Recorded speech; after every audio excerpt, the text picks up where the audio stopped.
Yeah, my name is Conor Dobson, and I'm a tillage advisor based in the Drogheda office or whatever.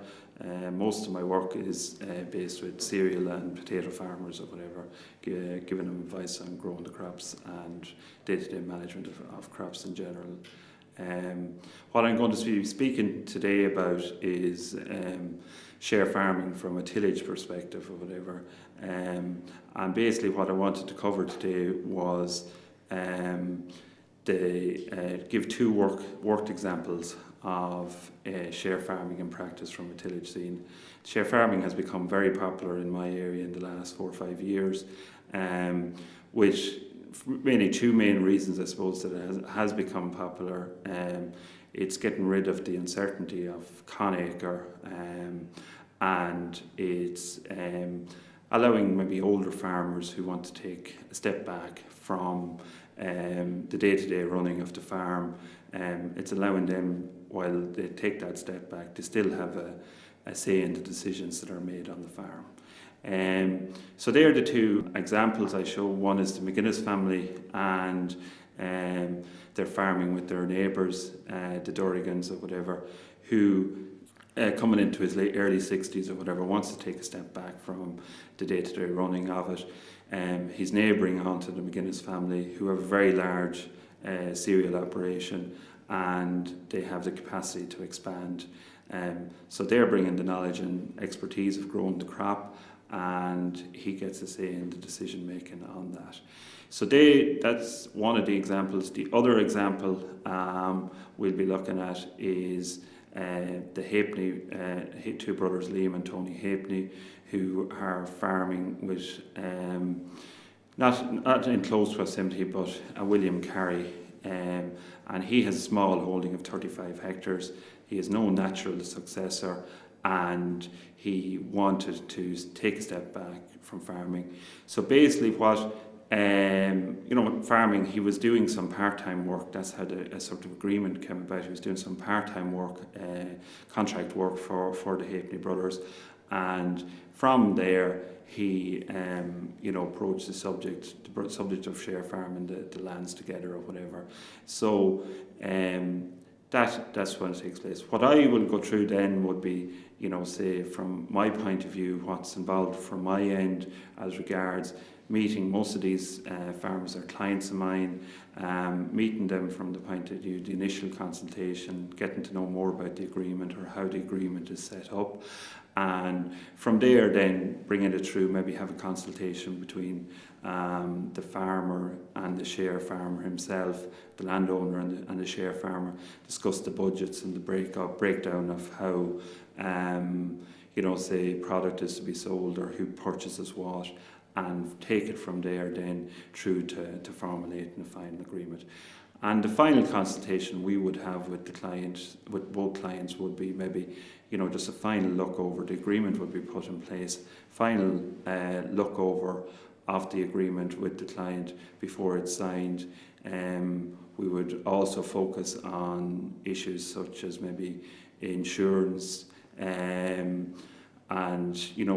if there's any penalties imposed by say Department of Agriculture inspections or whatever, who looks after them. Just that it's sort of all of these items are talked about and agreed up front before an agreement is put in place, so it avoids any problems later on from the point of view of say that maybe they could get into difficulty or disagreements over. And at that stage we also talk about a facilitator to the agreement, that if there is any problems or disagreements, that both parties know this person, and that they can agree or talk to them and see can it be sorted out without any difficulty or hassle. So okay, just yeah. Two things to do. First of all, you mentioned that this is an option for people instead of Conacre. So what way financially does it stack up against Conacre? Well, I suppose basically most most landowners now that are taking Conacre, if it's not 100% upfront payment at the start of the year, it could be a 50% payment and a 50% payment then after harvest time, or when harvest time comes around. So from the point of view of cash flow, there's not that initial outlay if to take on 80 or 100 acres or whatever they're taking on. There's not that initial cash flow, so there is an initial outlay on payment at the start of a working year. I suppose a lot of guys, while they want to take a step back from it, they want people working their land who they can know and trust and are going to look after the land, and as well as that, they look at it from the point of view of that they have a say in decision making, what crops are grown and what, so it's important to still have that input into the growing of the crops. And as well as that, come the end of the year, they have a crop to sell and to divide out or whatever among the two parties or whatever. Geography doesn't really come into it. I would say a lot of the agreements that work really well is where they would, parties maybe would have been working together for a period of time, and there was a level of trust built up with them, and then they graduate into a share farm agreement or whatever. So they know, they have experience of the operators, and they know how they work their land and stuff, so they would graduate from say maybe renting the land maybe on a short-term basis or whatever, and into maybe a longer-term share farm agreement or whatever. That's where it would come from.